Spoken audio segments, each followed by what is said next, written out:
নমস্কার। আপিলা চাপিলা, অশোক মিত্র। আজকে 28 নম্বর পর্ব।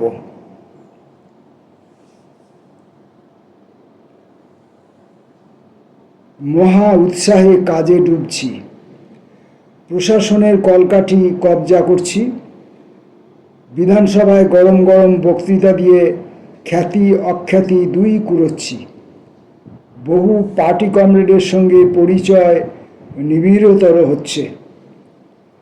৭৭ সালে নির্বাচিত বিধানসভায় কাছাকাছি এসেছিলাম অমৃতেন্দু মুখোপাধ্যায় গদাদা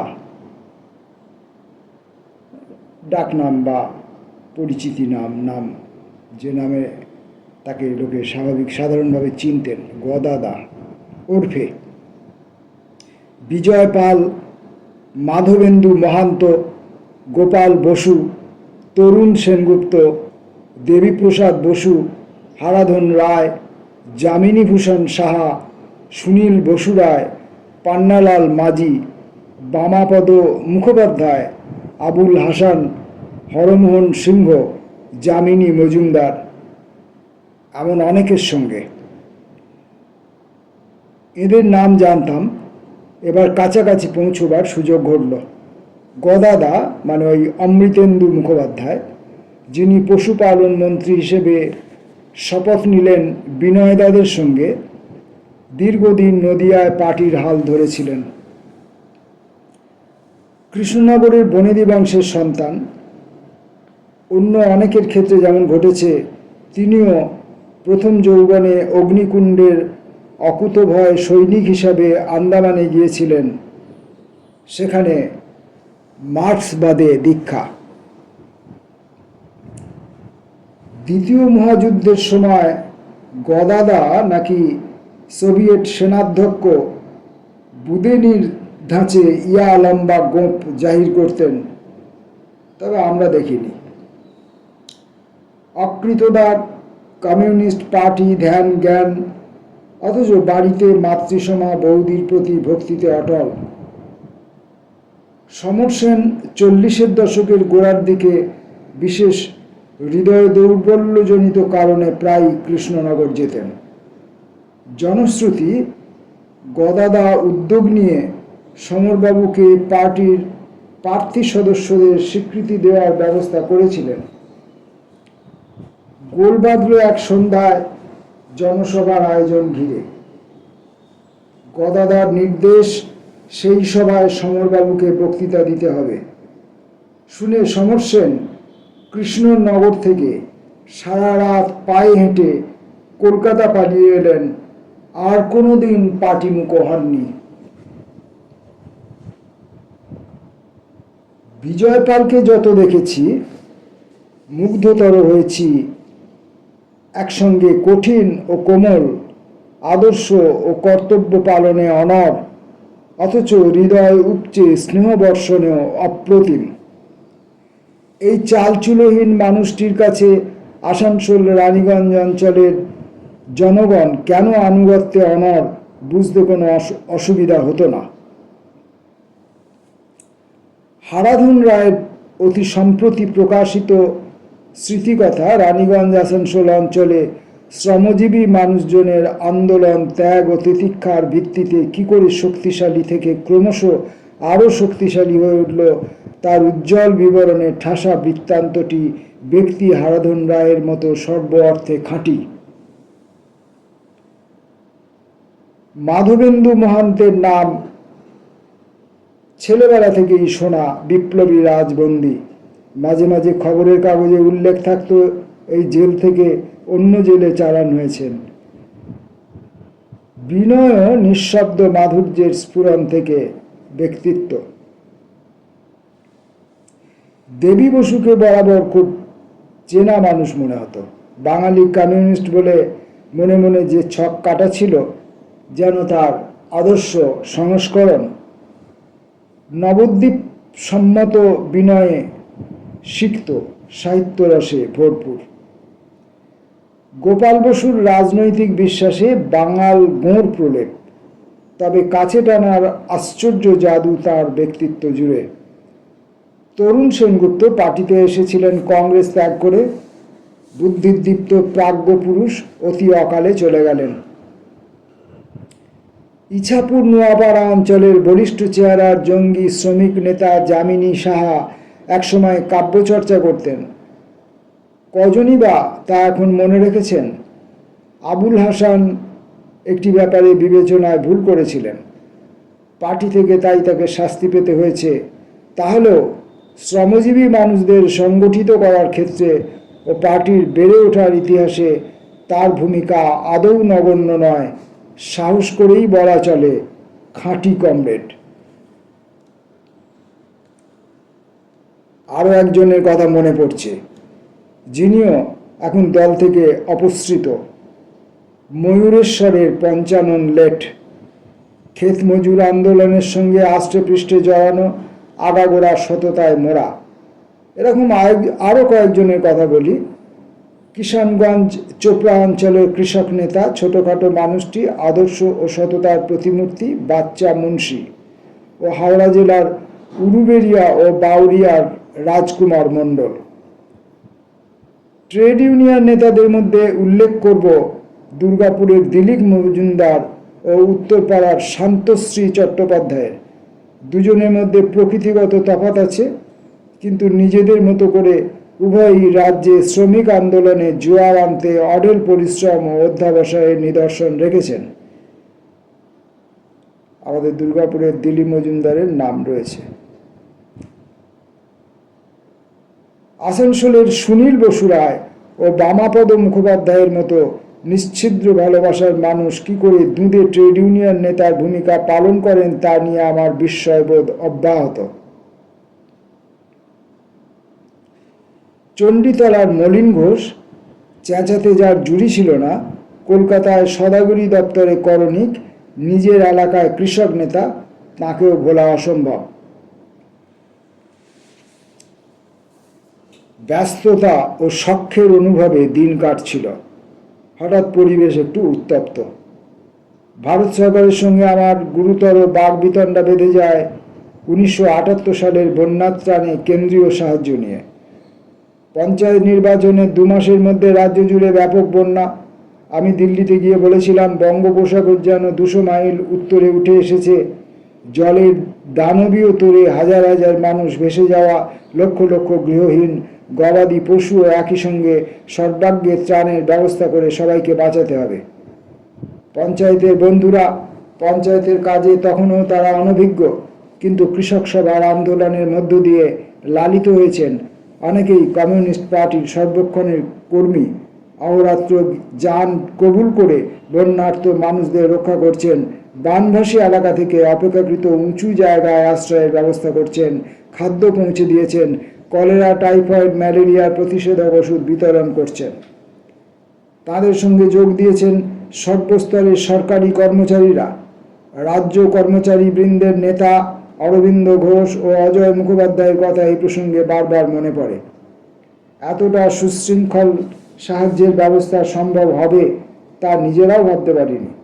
অর্থ দপ্তরের দায়িত্বে আমি, সর্বস্তরের রাজপুরুষদের ও পঞ্চায়েত সভ্যদের খবর পাঠানো হলো, টাকার জন্য ত্রাণের কাজ যেন ঠেকে না থাকে। কলকাতা থেকে টেলিগ্রাফে প্রতিটি ট্রেজারি দপ্তরের নির্দেশ গেল, টাকা না পেলে যেন সঙ্গে সঙ্গে কলকাতায় জানানো হয়।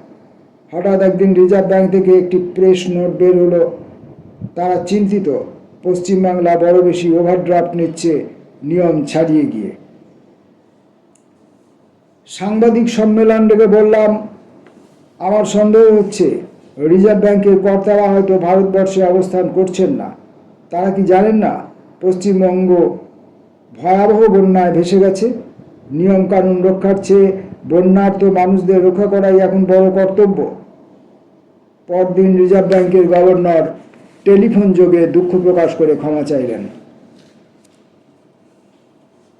যারা রাজনৈতিক প্রতিপক্ষ তাদের গাত্রদাহ হলো। এমনিতেই সদ্য সমাপ্ত পঞ্চায়েত নির্বাচনে তারা হেরে ঢোল।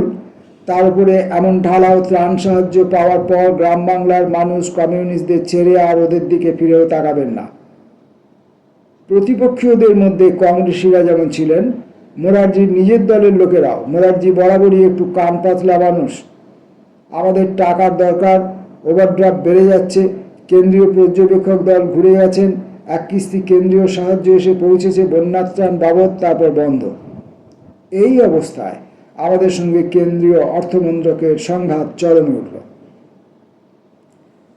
কেন্দ্রীয় অর্থমন্ত্রী রাজপুরুষ হিসাবে অতীতে বহুদিন মোরারজির সঙ্গে কাজ করেছেন। তার কথায় ওঠেন, তার কথায় বসেন। টাকা আটকে গেছে, আমাদের অসুবিধে হচ্ছে। এরই মধ্যে প্রধানমন্ত্রী সরেজমিনে বন্যা দেখতে এলেন। বিমান থেকে পরিদর্শন মামুলি দায়সারা ব্যাপার। সন্ধ্যেবেলা আমাদের সঙ্গে বৈঠক রাজভবনে। এক প্রস্ত প্রকাশ্য ঝগড়া হলো। প্রধানমন্ত্রী জানালেন, ত্রাণ সাহায্যে প্রথম কিস্তি যে টাকা দেওয়া হয়েছে তার খরচের হিসাব না পেরে বাদ বাকি টাকা ছাড়া হবে না। প্রধানমন্ত্রীকে মুখের উপর বলতে হলো, হিসেব দেওয়ার দায় আমাদের নয়, অডিটর অ্যান্ড কম্পট্রোলার জেনারেল। ঝগড়া আরও গড়াতে পারত। সে সময় যিনি রাজ্যপাল ছিলেন, ত্রিভুবন নারায়ণ সিংহ, মধ্যস্থ হয়ে ব্যাপারটি মিটিয়ে দিলেন। রাজ্যপালের প্রসঙ্গ যখন এসেই গেল, ত্রিভুবন নারায়ণ সিংহের কথা সামান্য বলি। না বললে তার স্মৃতির প্রতি অকৃতজ্ঞতা প্রকাশ করা হবে। উত্তরপ্রদেশের মানুষ, স্বাধীনতা আন্দোলনে নেহেরু পরিবারের খুব ঘনিষ্ঠ।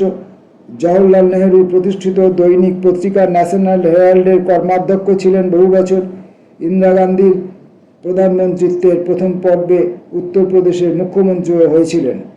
কী কারণে ইন্দিরার বিরাগভাজন হওয়াতে পত্রপাঠ তার চাকরি যায়। ব্যথিত চিত্তে তিনি মোরারজি দেশাইয়ের সংগঠন কংগ্রেস দলে যোগ দিয়েছিলেন। জরুরি অবস্থার সময় তাকেও কয়েদ করা হয়। ৭৭ সালে জুন মাসে আমরা যখন শপথ গ্রহণ করলাম, তখন আগেই বলেছি রাজ্যপাল ছিলেন অ্যান্টনি ডায়াস। এমনিতে নির্বিবাদী মানুষ, তবে দুর্বল চিত্ত। স্ত্রীকে ভীষণ ভয় পান বলে বাজারে গুজব। তাছাড়া ইন্দিরা গান্ধীর পরম বশংবদ, যে কারণে জ্যোতিবাবু রাজ্যপাল হিসেবে তার অবস্থান খুব একটা পছন্দ করছিলেন না। তখনও তো আমাদের সঙ্গে রাজনৈতিক নৈকট্য। জ্যোতিবাবুর মনোভাব জানতে পেরে কেন্দ্রীয় সরকার ডায়াসের মেয়াদ ফুরলে তার জায়গায় ত্রিভুবন নারায়ণকে পশ্চিমবাংলার রাজ্যপাল করে পাঠালেন। মোরারজির সঙ্গে সেই মুহূর্তে জ্যোতির্ময় বসুর বেশ ভাব। তাঁরও খানিকটা হাত ছিল এই ব্যাপারে। ত্রিভুবন নারায়ণ মাটির মানুষ, পড়াশোনায় আগ্রহী, লেখাপড়া জানা ব্যক্তিদের সম্মান দিতে জানতেন। আমাদের সরকারের মস্ত অনুরাগী ছিলেন। কী কারণে জানি না, আমাকে ঈষৎ পছন্দ করতেন। প্রায়ই নৈশাহারে আমাদের নিমন্ত্রণ জানাতেন। তার সাদামাটা স্ত্রীও যোগ দিতেন। যে 2 বছর রাজ্যপাল ছিলেন, সরকারের সঙ্গে কোনো কিছু নিয়ে সমস্যা দেখা দেয়নি। শুধু একবার কোনো বিশ্ববিদ্যালয়ের উপাচার্য মনোনয়নের প্রশ্নে একটু দ্বিধান্বিত হয়ে বলেছিলেন, রাজ্য সরকার যাকে সুপারিশ করেছেন তিনি অভিজ্ঞতায় খাটো। শেষ পর্যন্ত অবশ্য সম্মতি দিয়ে দেন। ত্রিভুবন নারায়ণ চুপি চুপি একটা মজার কথা বলেছিলেন। এত বছর বাদে তা প্রকাশ করতে বাধা নেই বলেই মনে হয়। ডায়াস স্পষ্টত যেমন দুর্বল, তার স্ত্রী তেমনই জাঁদরেল।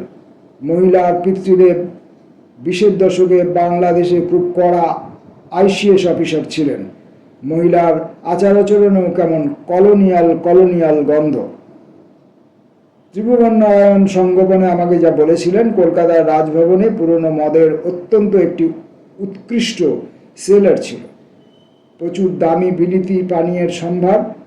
ডায়াস সহধর্মিনী কলকাতা থেকে বিদায় নেওয়ার কালে সেই সেলার নাকি পুরোটা মস্ত কাঠের বাক্সে বোঝাই করে সঙ্গে নিয়ে গিয়েছেন।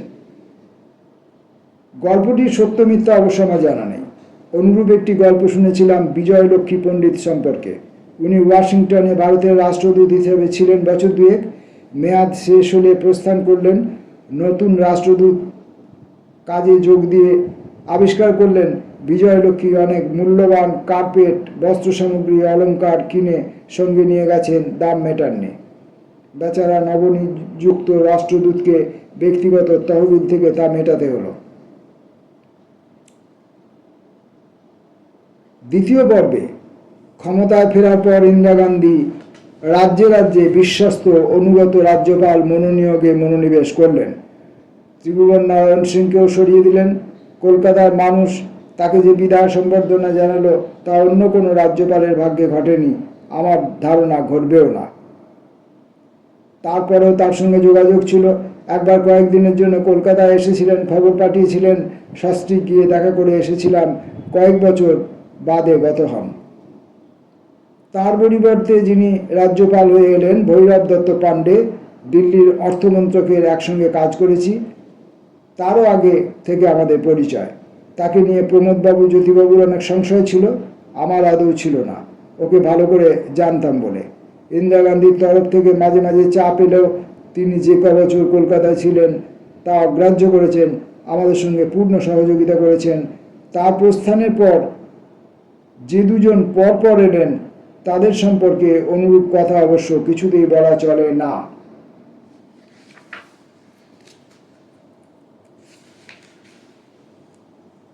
কেন্দ্র রাজ্য সম্পর্ক ছেড়ে অনেক দূরে চলে এসেছি, প্রত্যাবর্তন প্রয়োজন। বাংলা সাংবাদিকতার সৌজন্যে আমাদের শোরগোল তোলার কাহিনীকে কেন্দ্রের বিমাতৃসুলভ আচরণের বিরুদ্ধে সংগ্রাম বলে অভিহিত করা হচ্ছিল। এমন কুৎসিত শব্দটি বাংলা ভাষায় কী করে জায়গা করে নিতে পেরেছে তা নিয়ে এখনও আমার বিস্ময়বোধ। আসলে আমাদের প্রধান লক্ষ্য ছিল কেন্দ্র বনাম রাজ্যসমূহের স্বার্থের ক্রমশ বাড়তে থাকা বৈপরীত্যের প্রতি দৃষ্টি আকর্ষণ। কোনো ক্ষেত্রেই আলাদা করে পশ্চিমবাংলার হয়ে তদবির করার প্রশ্ন নেই। সমস্ত রাজ্যগুলিকে জড়িয়ে সংঘবদ্ধ আন্দোলন করে প্রতিটি রাজ্যের স্বার্থ প্রসারিত করাই মুখ্য উদ্দেশ্য। যেমন বৈদেশিক মুদ্রা অর্জনের স্বার্থে রপ্তানিব পণ্যাদির উপর বিক্রয় কর আরোপে রাজ্যের অধিকারের ক্ষেত্রে কেন্দ্র সরকারের তরফ থেকে কিছু বিধিনিষেধ চাপানোর চেষ্টা চলছিল, তার বিরুদ্ধে লড়াই। রপ্তানি থেকে সংগৃহীত বিদেশি মুদ্রার কানাকড়িও রাজ্যগুলির জন্য বরাদ্দ হয় না, তাহলে নিজের রাজস্ব সংগ্রহ সম্ভাবনা বিসর্জন দিয়ে কেন্দ্রকে কেন আমরা খুশি করতে যাব? এক রাজ্য থেকে অন্য রাজ্যে পণ্য পরিবহনের উপরও বিক্রয় কর আরোপের ক্ষেত্রে নানা বাধা, তাই বা থাকবে কেন? আয়কর ও অন্তঃশুল্ক থেকে সংগৃহীত রাজস্বের একটি বড় অংশ রাজ্যগুলির প্রাপ্য, কিন্তু উভয় ক্ষেত্রেই করের হার কী হবে সেই সিদ্ধান্ত পুরোপুরি কেন্দ্রীয় সরকারের অধিকারে থাকবে কেন? অনন্তকাল ধরে আয়করের উপর কেন্দ্রীয় সরকারের একটি অভিভার সারচার্জ চাপিয়ে রাখা চলছে। সংবিধানের পাতা খুলে দেখানো হতো এই অভিভার থেকে আদায় করা পয়সা কড়িতে রাজ্যগুলির কোনো অধিকার নেই। কিন্তু করের হার না বাড়িয়ে সারচার্জ চাপানো তো এক ধরনের কারচুপি।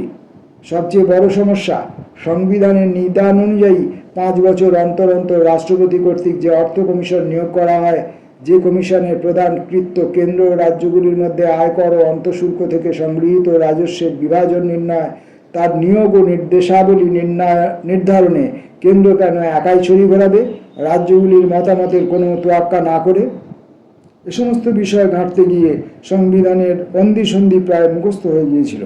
সবসময় পাঞ্জাবির ঝোলায় সংবিধানের একটি ক্ষুদ্রাকৃতির সংস্করণ থাকত, কোনো তর্ক উঠলেই সেটা বের করে সংবিধানের বিশেষ বিশেষ ধারা পড়ে প্রতিপক্ষকে জব্দ করার চেষ্টা করতাম। কেন্দ্রে জনতা দলের সরকারকে দ্বন্দ্বযুদ্ধে মোটামুটি তবু কবজা করে আনা যাচ্ছিল। এখানে ওখানে খিটিমিটি চলছিল। কেন্দ্রীয় মন্ত্রীদের মধ্যে একজন দুজন কিছুটা সহানুভূতিশীল, অন্য কেউ কেউ হয়তো নন। সব মিলিয়ে তাহলেও আমাদের কাজকর্ম চালিয়ে যেতে তেমন অসুবিধা হচ্ছিল না। কিন্তু দ্রুত পথ পরিবর্তন ঘটল। আর যাবতের রাজনৈতিক লীলাক্ষেত্রের ঐতিহ্যে বলতেই হয়, প্রধান স্থান দখল করে চিরদিনই আদর্শহীন সুবিধাবাদ। ইন্দিরা গান্ধীর অনাচারের প্রতিবাদে, জয়প্রকাশ নারায়ণের প্রয়াসে, রক্ষণশীল ধাঁচের প্রাচীনপন্থী কংগ্রেস থেকে শুরু করে ঘোর জনসংঘী চরম প্রতিক্রিয়াপন্থী কুলক সম্প্রদায় থেকে শুরু করে লোহিয়া ধাঁচের বাক্যবাগী সম্প্রদায় সমাজতান্ত্রিক পর্যন্ত জনতা দলের, ছাত্র দলের সকলের সমাবেশ।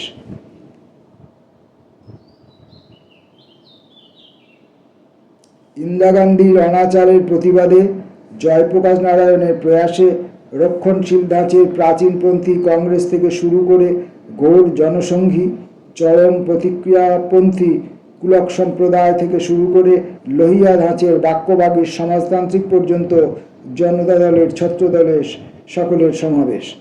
জোড়াতালি দেয়া দল, জোড়াতালি দেয়া সরকার 2 বছরও টিকল না। মোরারজি দেশাইকে সরিয়ে দিয়ে প্রধানমন্ত্রী গদি দখলের জন্য চরণ সিং উঠে পড়ে লাগলেন। কেউ কেউ তত্ত্ব দাঁড় করাতে চেষ্টা করলেন, মোরারজির তুলনায় চরণ সিং ঢের বেশি প্রগতিশীল। যাই হোক, দিল্লিতে সরকার পড়ল। শেষ পর্যন্ত কংগ্রেসের পৃষ্ঠপোষকতায় কুলপতি প্রধানমন্ত্রীর আসনে বসে জীবনের স্বাদ পূর্ণ করলেন। যা অবধারিত ছিল, চরণ সিংহকে মগডালে চড়িয়ে 2 দিন বাদে ইন্দিরা গান্ধী মইটা সরিয়ে নিলেন। ফের লোকসভা নির্বাচন। তিতিবিরক্ত দেশশুদ্ধ মানুষ, জরুরি অবস্থার বিভীষিকার স্মৃতি দ্রুত বিলীয়মান ইন্দিরা গান্ধীকে ফের বরণ করে নিলেন। পশ্চিমবাংলায় অবশ্য বামফ্রন্টের দুর্গ অটল রইল। জনতা দল ভেঙে খান খান। হিন্দুত্ববাদীরা ভারতীয় জনতা পার্টিতে জোটবদ্ধ। তবে ইন্দিরা গান্ধীর দ্বিতীয় আবির্ভাব প্রসূত হিংস্রতা প্রতিহত করতেই সেই মুহূর্তে আমাদের অধিকতর ব্যতিব্যস্ততা। মোরারজির প্রধানমন্ত্রিত্বে যতটুকু অসুবিধা হচ্ছিল, কংগ্রেস কেন্দ্রে ফিরে আসায় পশ্চিমবাংলায় বামফ্রন্টের সমস্যা তার বহুগুণ বাড়ল। ইন্দিরা গান্ধীর রন্ধ্রে রন্ধ্রে এখন স্বৈরাচারী মানসিকতা দলকে যেমন সামন্ততন্ত্রের পরিকাষ্ঠায় পরিণত করেছেন, প্রশাসনেও সেরকম পরিবর্তন সাধনে তার 16 আনা অঙ্গীকার। কেন্দ্রীয় মন্ত্রিসভায় তিনি এক এবং অদ্বিতীয়। কেন্দ্র রাজ্য সম্পর্ক বিন্যাসের প্রশ্নেও তার দৃঢ় সংকল্প। রাজ্যগুলিকে তার পদতল লীনা হয়ে স্বর্ণবীণা বাজাতে বাধ্য করবেন। যেহেতু বিকেন্দ্রিত রাষ্ট্রীয় ব্যবস্থা প্রবর্তনের আন্দোলনে আমরা পশ্চিমবঙ্গ থেকে নায়কত্ব দিচ্ছিলাম, অচিরে তার স্বভাব শত্রুতে পরিণত হলাম। আর এই সম্মুখ সমরে মোরারজির তুলনায় ইন্দিরার আক্রমণ অনেক বেশি ক্ষিপ্রতর, তীব্রতর। ইতিমধ্যে আমাদের দিক থেকেও প্রতি আক্রমণের তুনগুলি শানিততর হয়েছে। আমরা সর্বদা ভূমি সংস্কারের কথা বলছি, কেন্দ্র রাজ্য সম্পর্ক ঢেলে সাজাবার কথা বলছি, দেশের মুদ্রা ব্যবস্থা পরিচালনায় কেন্দ্রের সঙ্গে রাজ্যগুলির সমান অধিকার স্থাপনের জন্য লড়াই চালিয়ে যাচ্ছি। ব্যাংক ও বিভিন্ন আর্থিক সংস্থাদের নীতি নির্ধারণে রাজ্যগুলির ভূমিকার স্বীকৃতি প্রয়োজনীয়তা নিয়ে নিরন্তর কথা বলছি। যে অর্থ কমিশন প্রতি 5 বছর অন্তর কেন্দ্র ও রাজ্যসমূহের মধ্যে রাজস্ব বিভাজনের প্রশ্নে সুপারিশ পেশ করে, তাতে কারা কারা থাকবেন তা নির্ণয়ের ক্ষেত্রে রাজ্যগুলির ন্যায্য অধিকারের দাবিতে সোচ্চার হচ্ছে। যোজনা কমিশনের উপর গোটা দেশের পরিকল্পনা রচনার দায়িত্ব ন্যস্ত। জাতির আর্থিক সামাজিক প্রগতির রূপরেখা কেমন ধারা হবে সেই সিদ্ধান্ত তো শুধু কেন্দ্রের খেয়াল খুশি মতো হওয়া শ্রেয় নয়, তা নিয়ে রাজ্যগুলিরও পরামর্শ দেওয়ার অধিকার আছে। অথচ যোজনা কমিশনকে তার ধারে কাছে যেতে দেওয়া হচ্ছে না। সংস্থাটিকে আরেকটি কেন্দ্রীয় মন্ত্রকে পরিণত করা হয়েছে। এর চেয়ে অন্যায় কিছু হতে পারে না। 80-র দশকে ইন্দিরা গান্ধীর জামানায় এমন অবস্থা দাঁড়ালো যে কেন্দ্রে শিল্পমন্ত্রী নারায়ণ দত্ত তিওয়ারি, অথচ সেই সঙ্গে তিনি যোজনা কমিশনের কার্যকরী সভাপতিও। একদিন নারায়ণ দত্ত তিওয়ারিকে হেসে হেসে বলেছিলাম, তিনি জনৈক কেন্দ্রীয় মন্ত্রী, যোজনা কমিশনেও মোড়লি করছেন, এটা ভয়ঙ্কর কেলেঙ্কারি। যোজনা কমিশনের বড় কর্তাকে কেন্দ্র ও রাজ্যগুলির মধ্যে অপক্ষপাতিত্ব বজায় রাখতে হবে, যা তার পক্ষে মোটেই সম্ভব নয়। সুতরাং তার উচিত হয় কেন্দ্রীয় শিল্পমন্ত্রীর দায়িত্ব থেকে অবিলম্বে পদত্যাগ করা, নয়তো যোজনা কমিশন থেকে সরে যাওয়া। আমার বাক্যাঘাতে তিওয়ারিও সেদিন মিটিমিটি হেসেছিলেন, কিন্তু বিষয়টি তো আদৌ রসিকতার বস্তু নয়। একটু আগে যে উক্তি করেছি, যতদিন জনতা দলের সরকার কেন্দ্রে ছিল, আশা জেগেছিল কেন্দ্র রাজ্য আর্থিক সম্পর্কের ব্যাপারে হয়তো কোনো মৌলিক সংস্কার সাধন সম্ভব হবে। বিহারের তদানীন্তন মুখ্যমন্ত্রী কর্পূরী ঠাকুর, রাজস্থানের মুখ্যমন্ত্রী ভৈরব সিং শেখাওয়াত, কেরলের অকংগ্রেসী মুখ্যমন্ত্রী, কর্ণাটকের মুখ্যমন্ত্রী দেবরাজ উর্স, এরা অনেকেই কেন্দ্রের সঙ্গে বাকবিতণ্ডায় আমাদের সোচ্চার সমর্থন করতেন। মুশকিল দেখা দিল 80 সালে ইন্দিরা গান্ধীর প্রত্যাবর্তনের পর। লড়াই করে সব বিরোধীদের হটিয়ে তিনি হৃত সিংহাসন পুনর্দখল করেছেন। তার উপর ততদিনে তিনি সম্পূর্ণ স্বৈরাচার বিহারিণী। অদূর অতীত থেকে তেমন শিক্ষা গ্রহণ করেছেন। তার আচরণ থেকে তা মোটেই মনে হতো না রাজ্যগুলিকে ডিট করার লক্ষ্যে সংবিধানের 356 প্রয়োগ তার পরম ধর্ম। বিনা যুদ্ধে সুচক্র মেদিনীয় রাজ্যগুলিকে তিনি ছাড়বেন না। এই পর্বে প্রথমে তার অর্থমন্ত্রী ছিলেন তামিলনাড়ুর পুরনো কংগ্রেস নেতা ভেঙ্কটরামন, পরে প্রতিরক্ষা মন্ত্রী ও রাষ্ট্রপতি হয়েছিলেন। তার রক্ষণশীলতা সত্ত্বেও যুক্তির কথামালা সাজিয়ে ধরলে ভেঙ্কটরামন অন্তত মন দিয়ে শুনতেন। কিন্তু কিছুদিন বাদে জনৈক বাঙালি ভদ্রলোক অর্থমন্ত্রী নিযুক্ত হলেন। নিজের রাজ্যে বা অন্যত্র কোথাও তার রাজনৈতিক প্রভাব ছিল না। ইন্দিরাজির প্রসাদেই তার অস্তিত্ব নির্ভর। সব রাজ্যকেই ন্যায্য প্রাপ্য থেকে বঞ্চিত করতে তিনি একরোখা ছিলেন। তবে পশ্চিমবাংলার বাড়তি সর্বনাশ সাধনের ব্যাপারে সত্যিই তার জুড়ি ছিল না। আমরা বারবার করেও যে কথাগুলি বলতে চাইছিলাম, সংবিধানের প্রাসঙ্গিক ধারাসমূহের সঠিক প্রয়োগ ঘটছে না, ধারাগুলির সংস্কার হচ্ছে না, রাজ্যগুলির আর্থিক বরাদ্দ তাই বাড়ছে না, অথচ প্রশাসনের প্রত্যক্ষ দায়িত্ব তাদের উন্নয়নের ক্রমশ বিস্তীর্ণতর কর্মসূচি রূপায়ণ তাদেরই দেখতে হয়। কেন্দ্রীয় সরকার তো দূরের আকাশ, 1000-1500 কিলোমিটার দূরে তার অবস্থান, কিন্তু রাজ্য প্রশাসনে এখানে জনগণের অতি সামীপ্যে রাজ্য মন্ত্রীদের চেনেন জানেন সাধারণ মানুষ। এই মন্ত্রীদের কাছে তারা আরতি নিয়ে আসেন। তাদের সন্তুষ্টি বিধান করতে না পারলে মন্ত্রীদের একটা চর কষিয়ে দিতেও বোধহয় পিছু পাবেন না তারা। এই অবস্থায় রাজ্যগুলি কি করবে? আমরা তো নোট ছাপতে পারি না। বাড়তি কর সংগ্রহের সুযোগ আমাদের সীমিত। বাজার থেকে ঋণপত্র ছেড়ে অতিরিক্ত অর্থ তুলতে হলেও কেন্দ্রের অনুমতি প্রয়োজন। নিছক কৌশলগত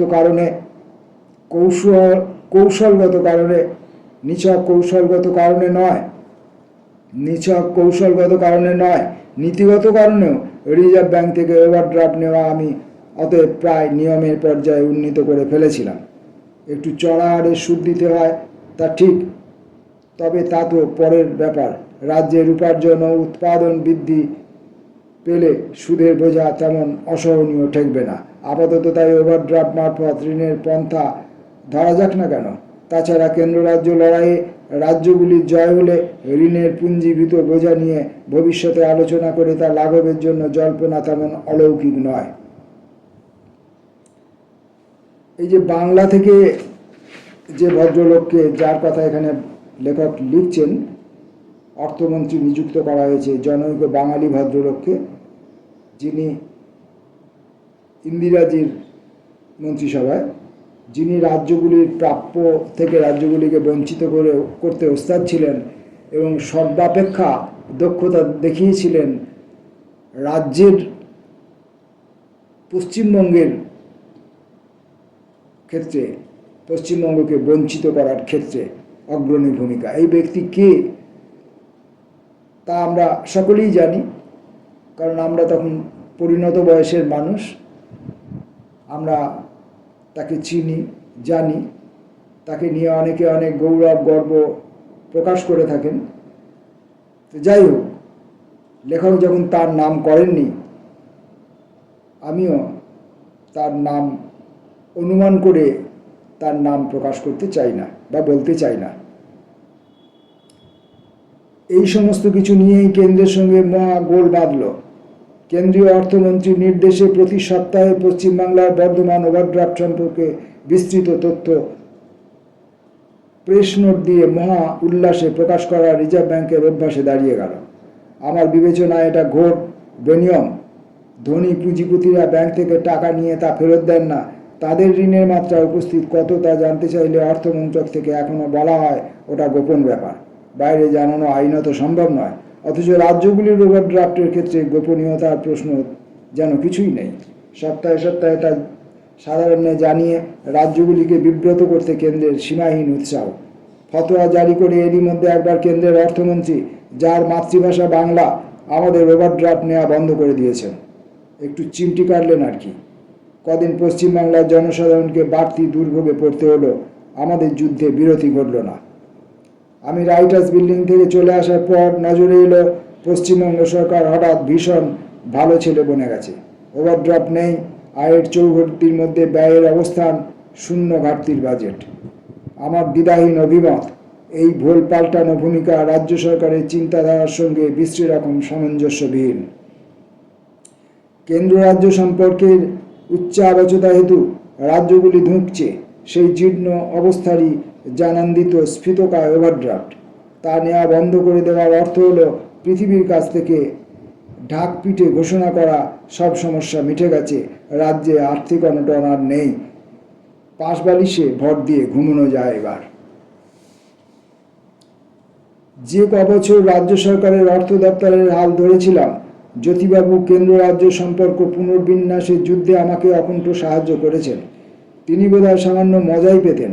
কেন্দ্রের মন্ত্রী সন্ত্রীদের পরোয়া না করে চেঁচিয়ে যাচ্ছি, তাঁর এক মন্ত্রীর হট্টগোলে ধমনী সচকিত হচ্ছে।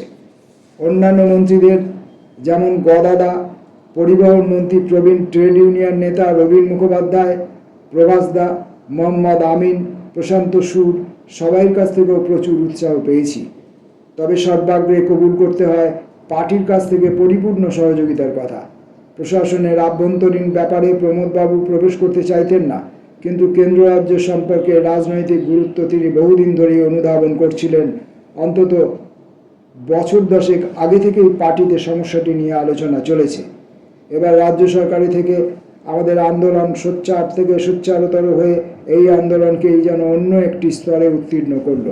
সর্বোচ্চ রাজ্যকে অধিক ক্ষমতা দেওয়ার দাবি ছড়িয়ে পড়ল। কলকাতা, মফস্বল, শহর, শহরতলি, এমনকি গ্রামাঞ্চলেও যত্রতত্র প্রাচীর গাত্রে গাছের বাকলের উপরেও দাবির ধ্বনি প্রতিধ্বনি, রাজ্যকে অধিক ক্ষমতা দিতে হবে। রাজ্য সরকারের অর্থ সঞ্চয় যথেষ্ট বাড়লে পঞ্চায়েত ব্যবস্থার প্রসার যে সহজতর হবে বুঝতে কারো তেমন অসুবিধা হলো না। রাজ্যে যারা রাজনৈতিক প্রতিপক্ষ তারা একটু বিপদে পড়লেন। রাজ্যের হাতে বাড়তি ক্ষমতা ও অর্থ প্রদান অন্যায়,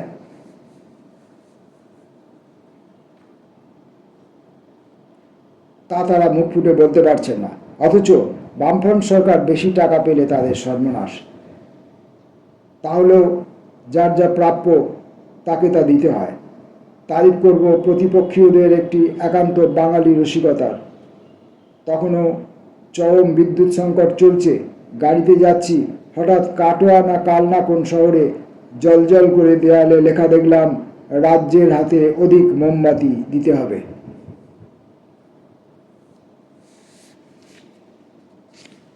আপিলা চাপিলা থেকে 28তম পর্বটি পড়লাম আজকে।